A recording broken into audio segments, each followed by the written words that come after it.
All right. Welcome to the Fantasy Football Last Call podcast. I'm Joe Bond, founder of FantasySixpack.net. With me, again for a second week in a row, filling in for Dave Eddy, our producer from the Fantasy Six-Pack Hour, and he does many, many other things. Follow him on Twitter. I'm not going to name it because he does too many things. Jeff Hicks, man. What's going on tonight, man? Hey, good day of football. I've been busy all day. You know, we're ramping up right before Christmas, but man, Twitter was ablaze today, so definitely helped when I couldn't have my eyes always on a screen. Yeah, man. Absolutely. Yeah, good day of football indeed. We're watching the Browns and the Giants, and it is a much, much closer game than anybody would have expected, I think. Right. I'm definitely happy because in my Dynasty League that I thought I was down and out a long time ago, I'm actually in the playoffs, in the semifinals, and I need Chubb to score less than 15 total, and he scored 3.5 so far. So I am super happy. Anyway, man, let's get this show on the road. As I'm trying to tweet and talk at the same time, which me too. Doesn't work very well. Okay, so anyway, let's you start off here, man. Yeah, I'm gonna start off. This is weird because I know I usually do it, but I was an old man today and fell asleep. Joe's not a control freak or anything. Goes first. Anyways, first game we're gonna talk about. The Colts take out the Texans 27-20 today. Actually, really entertaining game. Watson gets his 300 yards passing. David Johnson comes back, plays good game. And again, another good week of Jonathan Taylor football and Zach Pascal doing his best T.Y. Hilton impression. The big question I have from this game, though, involves Jonathan Taylor. He's been on a good roll. Sure, it wasn't some, slate breaker or, championship, level worthy performance today. But for championship week, if you have them, they're going to Pittsburgh next week.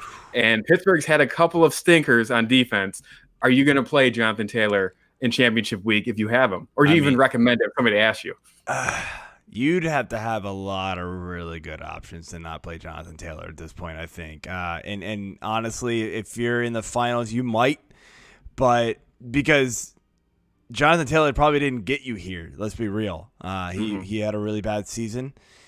So you might have some good options, but I think for the most part, I'm just going to roll out Jonathan Taylor and just hope that, he gets the volume. And that's really what's winning right now with the running back position is volume. And, as it usually does, but we're seeing a lot of these rookies, and this is the theme of the end of the year at this point. Dobbins is in Akers, although Akers put up a stinker today, not his fault, to be honest.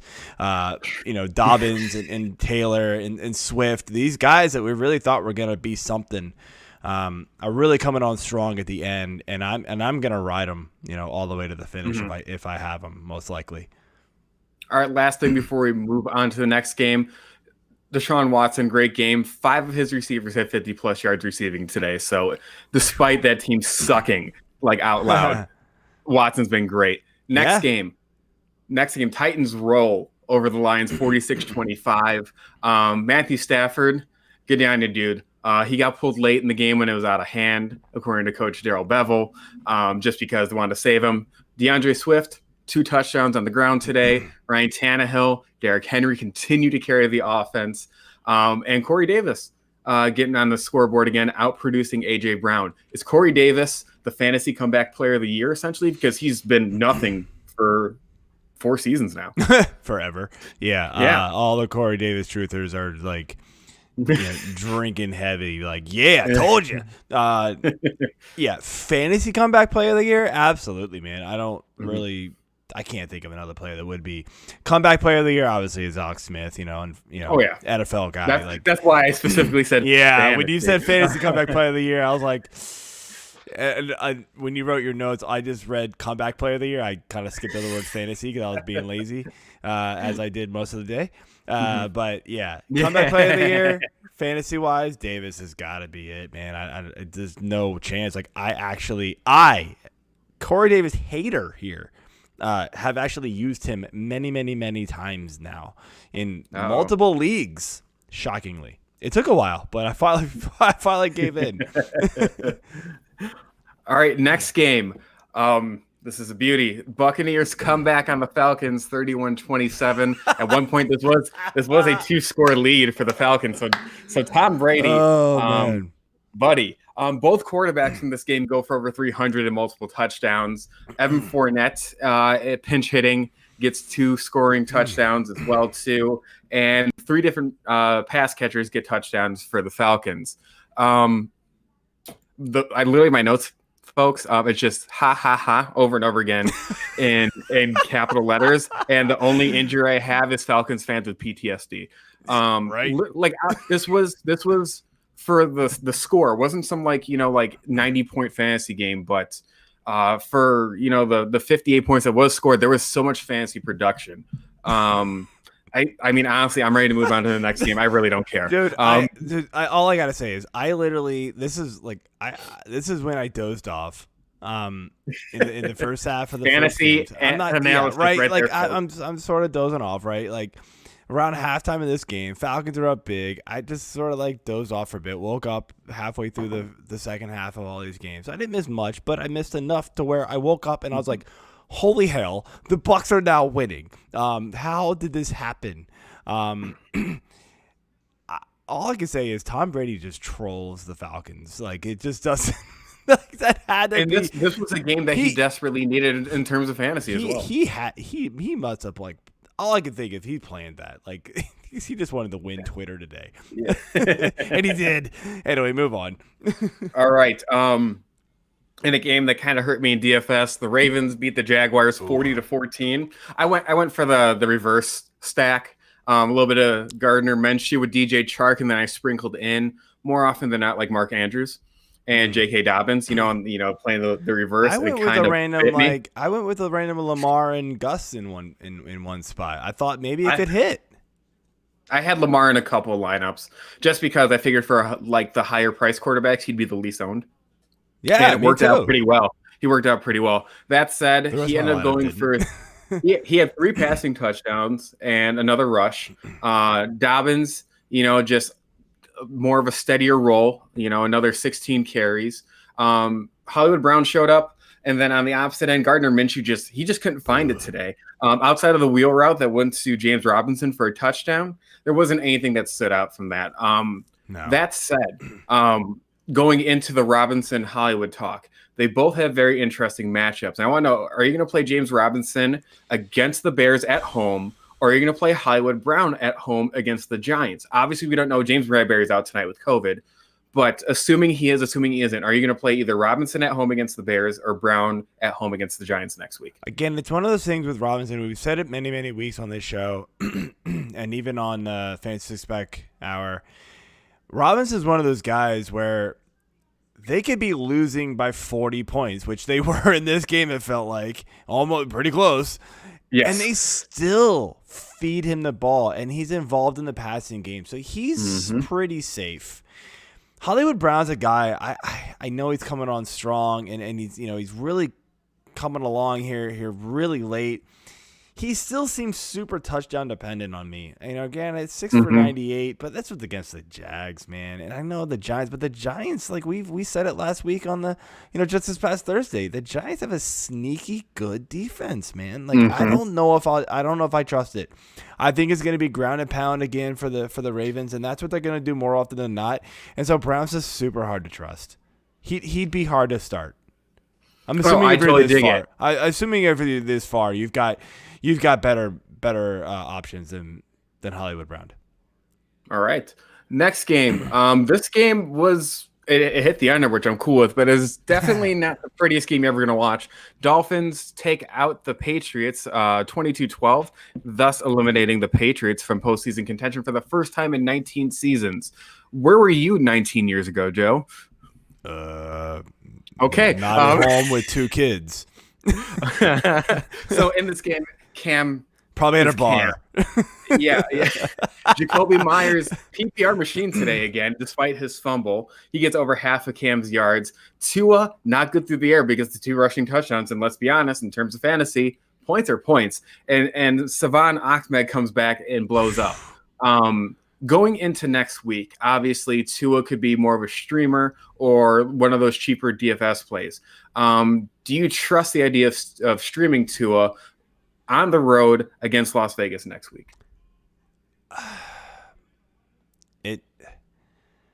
Starting Tua just seems tough regardless. He doesn't look pretty yet. He doesn't look polished enough for me to want to like trust him in fantasy. I know he seems to be getting the job done, especially with those rushing TDs. But I mean, 145 and an interception passing, like I don't like relying on, a guy having to get 2 5-yard rushing touchdowns. That's just. I didn't like Cam early on for the same reason, and now look what's happening. When he doesn't get those, you're dead in the water, dude. Yeah, so no, I really don't. I really don't want to trust it. I know the Raiders passing defense is atrocious and they can get lit up, but Tua doesn't seem like the guy that can take advantage of that. All right, next game. The Bears do the Vikings dirty today and beat them 33-27. This was a game of running backs. David Montgomery goes for 146 and 2 scores. It's a career high in rushing yards.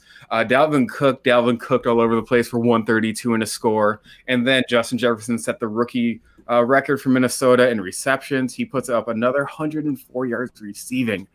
When you're looking at two of these guys that you weren't too sure about with Montgomery and Jefferson, because Jefferson filling the Stephon Diggs role, are you drafting either one of them as a RB1 or wide receiver one? Consider that they're both right now in that tier, and in terms of fantasy points, would you consider them? Because obviously, like you're not drafting Montgomery in the first round as an RB1, no. But you're still talking back end.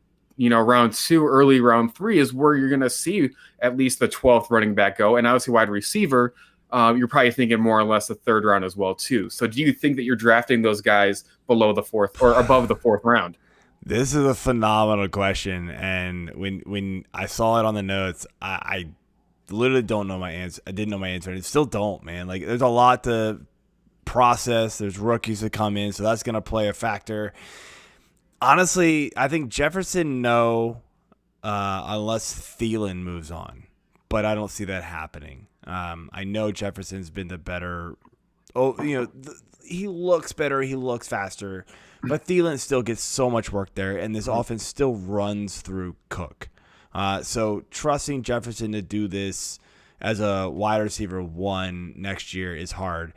Monty, he's still just super inefficient. That offense is just terrible still. I can't trust it. A 3-4 week stretch here isn't going to convince me otherwise that he's nothing more than a high-end RB2 at best. Last thing before we move on, did you know that 2 of the 3 players on the interior line for the Bears right now are undrafted free agent rookies from last year? No, I did not, and maybe they should keep they were around. both Notre Dame teammates. Maybe they should keep those around. Well, it's either that or James Daniel when he comes back from his season-ending injury. He's supposed to be one of those maulers up front too in the run game. But hey, it's one of those things. They're beating. Hey, what you're supposed to do? Beat the teams you're supposed to. The Bears clearly can beat the Vikings as they've done it now, going 1-1 this year and sweeping them last year. Next game, our next to last early game, the Seahawks went to Landover, Maryland, took out the Washington football team 20-15. This was probably the most meh game of the day. This is what put me to sleep. Yeah, I mean, I had it on the other TV. That's what the problem was. Because even like Russell Wilson didn't have to do as much. Chris Carson, got 63 yards on the ground. J.D. McKissick, back-to-back weeks now of being an efficient runner when that's usually not his thing. And he also, gets 56 through the air on 9 catches and a touchdown. That's nothing to be ashamed about there. And then Logan Thomas, non-injury stories aside, is he the best story of 2020? Drafted out of Va-Tech as a quarterback, converted tight end with Arizona. And then it takes him 5 years to figure out how to play the tight end position. And now he's a tight end 1 firmly this year.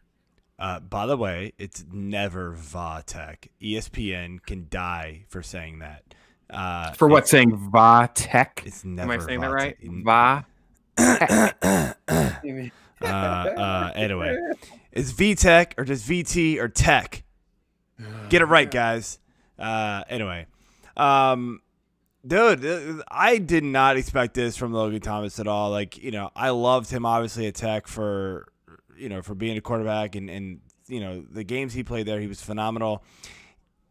He was in the league how many years and just was like a nothing for ever. And he comes here and it's like he comes to Washington and it's like, what? Why? Okay, sure. And now he's a top 8 tight end. It feels like at this point, like it's an incredible story. The guy was always a monster athlete, so I never doubted it. But it's just I never saw the transition to him being a pro tight end really come to fruition. But it's worked here in Washington, and I love the story. I want to mention real quick on the Seahawks side, like I don't know, like I get the Washington defense is pretty good, but like I don't know, man. Wilson and Carson and these guys just looked bored today. Like they just didn't. It's like they didn't really. They just knew they didn't need to try very hard or something. I don't know what happened, but like you expected much bigger things out of this team. I called Wilson my bust, right, on the Fantasy Six Pack Hour. I mean, I didn't expect 121 yards bust, but geez, like. Well, I mean, it also helps. The rushing was efficient today. They used 4 different running backs. That makes a huge difference too. And he spread the ball out today. Like it wasn't just hit DK Metcalf. He's been doing that for weeks now, which is frustrating. But if I remember right, he hit 10 different receivers today. Like that's spread the wealth. It's good football. It's not good fantasy football, but it's good football. No. All right, last early game.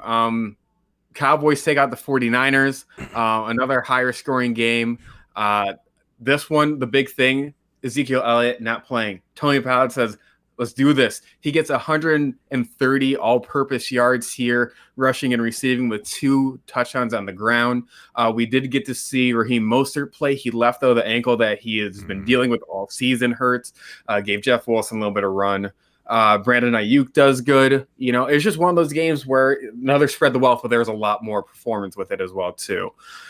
Going to Pollard, how can the Cowboys incorporate him going forward, knowing they have 3 legitimate receivers, and you have to play Ezekiel Elliott? Well, you don't have to, but his contract is already locked in for next year. And if essentially once he plays next year, his contract locks in for 2022. Right. He's there. How do you get Tony Pollard in there? Because he clearly has burst. He wasn't the starter in college for Memphis, but he got a lot of good looks when he was playing with guys like Darrell Henderson. What are they going to do, or how do they incorporate him the last 2 weeks of this year and into next year, so that way they take advantage of really good talent? First off, I'm gonna do my best Pollard impersonating Zeke. Right, because that's what he did today, man. He ate, dude. He ate. 69-2, caught 6 for 63. That's the biggest thing, right? The receptions. Where has that been all year for Zeke, man? Like that's what we relied on. We knew the rushing wasn't gonna be there for him this year because the Cowboys stink, especially after Dak went out. But the receptions were just gone. It's like Zeke didn't care. I don't know what happened when Dalton came in, why they decided to stray completely away from it. But today proves that they aren't straying completely away from throwing to the running back, in my opinion. It's just, I don't know, something's going on there. Would you say that it's the fumbles, like the catching yips? Maybe, yeah. I mean, is this just the one-off year, or is this really just he just deteriorated too much? I've seen him the times I've had been able to watch full Dallas games. I have seen him drop passes too. So it's just not there. So maybe they've just gone away from it. Some of it's on the fact that Dak's not there and it's Dalton and whoever, right? But it's frustrating. I don't know how they're going to incorporate Pollard in next year. I do think this drops Zeke's draft value next year. You talked about Jefferson and Montgomery, mid to late second rounds. I don't think I'm drafting Zeke in the first round next year. I really don't. I think they have to get Pollard involved way more. I know they paid Zeke, but it feels like a big, huge mistake at this point. Okay, well, falling out of the first round makes sense, obviously. When do you start getting a little trigger happy though? When you keep seeing his name on there and you're doing a snake draft, what's the latest you think that he would last, especially if you're the one on the clock? If he falls to me if he's like RB 12 to 13 in the middle of the second round, I'd probably pull the trigger. At that point, I think it's worth it. You know, Dak coming back is going to make a huge difference in that offense, and it's just so much more efficient. So yeah, I just think that's where I would pull the trigger here. Let's move on to these last three games here. Jets and Rams. Ooh, baby, upset of the year. Jets 23, Rams 20. This was a crazy game, man. The Jets were up double-digit points. I thought the Rams were going to finally pull it out. You know, they made a huge comeback, but ultimately didn't. They let the Jets score a couple more times. Nothing great fantasy-wise here, man. I mean, Woods caught 56 for a touchdown, 6 catches here. Akers, like I said, kind of had a disappointing day. Should have been a much better day, but he had a 15-yard TD called back by a hold, which was really unfortunate. And honestly, if I had had that in my Dynasty League, I'd be riding into the sunset, man, for the finals to go get second place for the 4th time in 6 years. You know, Gore turning back the clock, man. 23 carries, 59 yards and a touch. Crowder 6 for 66, doing Crowder things. I mean, all I can think of, man, what the hell happened to the Rams today? Did they just literally fall asleep? No, their offense is fraudulent. One thing that's very obvious with Jason Goff, Jared Goff. Jared Goff. No, Jason Goff is a guy in Chicago, the sports radio. No, with Jared Goff, it's one of those things. When he gets taken out of his very selective, ability, throwing the ball in a game plan, he's bad. He is awful. And the Jets defense isn't, isn't like a top tier defense, but they're good enough. They get enough pressure up front. They have up front, yeah. Yeah, they have enough talent in the secondary. It's not great, but it was good enough to stop what makes Jared Goff good. And a lot of it is just very simple routes, and then they just recycle those plays and maybe just change the formation. So you do that, you take away Akers, and then you don't give it to really anybody else on top of that. There wasn't a whole lot of diversification in the running game, which is something that has helped Jared Goff throughout this season. So you lose that, you let Sam Darnold throw some darts across the field, and you take advantage of Crowder in the slot where Ramsey isn't going to follow him. He'll take, Mims or Perriman in that case. So then you give Sam Darnold his safety blanket, in his former receiver. So yeah, it is what it is. Like, who cares? Again, the Rams they're not that team. They're not going to be that team that you consider to be like, oh, they're Super Bowl contenders. I will say this, though, like Akers didn't seem to get a lot of opportunities until the second half, which was really unfortunate. Like they got down early and then just decided, you know what, we're going to not run. And that was a mistake. And they figured it out in the second half, and then they started making a comeback. But whatever it is. Anyway, Eagles, Cards in the next game. Cardinals 33, Eagles 26.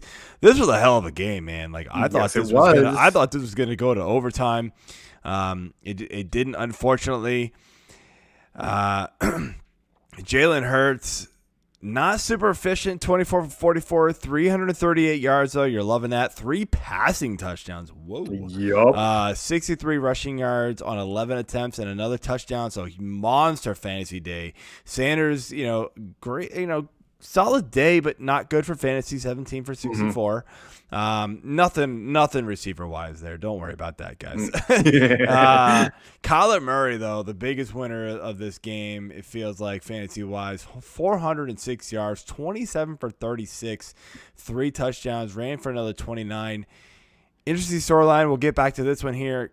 Drake was 10 for 26. And then 2 for 14 in the passing game, 11 for 47 for Edmonds, and 3 for 19 and a touchdown off 5 targets for Edmonds. And then D-Hop does D-Hop things, man, like 9 for 169 at a touch, like just beast, man. Okay, so this is a game we're going to spend some time on. So 2 things. 1, Jalen Hurts. I mean, not super efficient, but are we using him next week against Minnesota, right? I think is what I wrote down. Yes, that's my answer. Yes. Yeah, I mean, like, he's got to like be even, one. Even with Minnesota's secondary playing better the last couple of weeks. Yeah, of course. Because like you saw Mitch Trubisky today get the most rushing yards he's had in multiple weeks, and he only had like 34, I think it was. But like that's still an improvement, considering that Vegas set at 16.5 when they normally go into the 20s and 30s for him. So they just don't do well with mobile quarterbacks. So yeah, I'm playing Jalen Hurts next week. Yeah, Jalen Hurts is going to easily be in my top 10 quarterbacks next week. I don't see how anyway he's not. Second thing is Drake was coming on strong and starting to look like a reliable option as of late. Murray is getting more healthy, as we can tell, because he's running more. And now he got out-touched again once Murray is healthy by Edmonds. So my thought process goes to, was the fact that Drake was getting more carries and more reliable touches because Murray was, banged up with the shoulder? Or is this just a one-off, like this is just the game flow the way it went today? I think it's plausible that it has to do with Murray getting a little bit healthier. I mean, Drake also came up with a little bit of an ankle thing today. We know that he's still recovering from the hip. It's not like he's been like ultra efficient, running the ball. Questionable too, though. Like, listen, as the Edmonds haver and Scott Fish this year, and with the injury to Drake earlier, it's like, oh great, now I have a guy, and then he does nothing. And then Drake comes back and he looks good. And this is the first week the entire season I used Drake in one DFS lineup, and he just doesn't show. So, and of course, you know why? Because Chase Edmonds shows. I just think Cliff Kingsbury doesn't know what he wants out of his running backs each week. And I think that's an issue, obviously, because you want some stability. You want to know a guy's going to go out there and do it, especially when you're a guy like Drake and you want to stay there. You want to get that, that multi-year deal and stuff like that, but they're just not trusting you to do it. And, obviously this offense is completely Kyler Murray focused. So it really does come down to what is he feeling? And clearly Cliff felt that he was better off to air it out. And neither of the running backs was very efficient today. Obviously, 4 yards a rush is better than 2.5, but I mean, you're still not getting much out of the running game. Then you're barely cracking 70 yards on 20 plus touches. So I just think it's one of those ones. Unless Drake is at like an insane value in DFS, or unless he's like your like RB3 flex. I don't think you can really see him as much more than that right now. He's a guy that I would probably rank more closer to like 30 than 20, let's say, if we're talking that RB2, RB3, kind of window for week 16. Yeah, I don't even know. Do you know who they play next week? San Francisco. Yeah, that's going to be rough. I mean, San Fran. It's a Saturday game, if I remember right. Ooh. I think it's a Saturday game. Yeah, so it's going to be tough to start him. It's one of those, I've been consistently ranking him in the bottom half of the RB2s, been creeping up as of late because he's been getting a lot of touches, and running backs are pretty terrible this year. So if you're going to get 15, 16 touches, and if not more, then you're going to be much better. But yeah, I mean, if he's going to do this again, especially against San Fran, and of course we just saw what Pollard did, so who knows? Right. But I don't think Drake's going to do that. And especially when you're splitting work with Edmonds like that, he's going to drop a little bit next week for sure. Finishing things off here, Chiefs and Saints, the game of the day. Didn't start off that way, but it finished off that way. Chiefs ultimately win 32, Saints 29. Mahomes, I mean, not a pretty fantasy day anywhere really, ultimately. Like Mahomes, 26 for 47, 254, 3 touchdowns. So, fine. Ran 7 times. Clyde Edwards-Helaire, 14 for 79. Ultimately got injured. It didn't look good, man. He got bent backwards really bad. So that's that's the storyline coming out of this game. Le'Veon Bell could be a monster start next week. Ultimately ran 15 times for 62 and a touch. Kelsey and Hill did their things. Both got in the end zone. On the Saints side, Brees didn't look pretty early on. Finally got rolling a little late. 234-3. Through a pick. Kamara was kind of I was expecting way better things from him. Sanders was the best receiver, but not great here. Couple storylines here. Like, what do we think of Bell next week if CEH is out, which I'm pretty sure he's going to be. Yeah, he hasn't really shown in the times that he's really been able to get some like legitimate run with the Chiefs offense that he's been anything special. Like, I think the 4 yards, per, rush today came more because the Saints defense put on a lot of good pressure on Mahomes. He was scrambling. Like, his 37 yards that he got rushing today is more because he was getting flushed out of the pocket, just because he saw the space. So I think what you saw out of Bell was just they needed to soften up that Saints defense a little bit, so that way Mahomes had a little bit more time to do what he can do. So they haven't really needed a running back a ton lately. Like, this was going to be their toughest game. I wonder, the Saints actually have a good defense too. So this isn't like the Saints got up for this game. No, the Saints are a top 12 defense.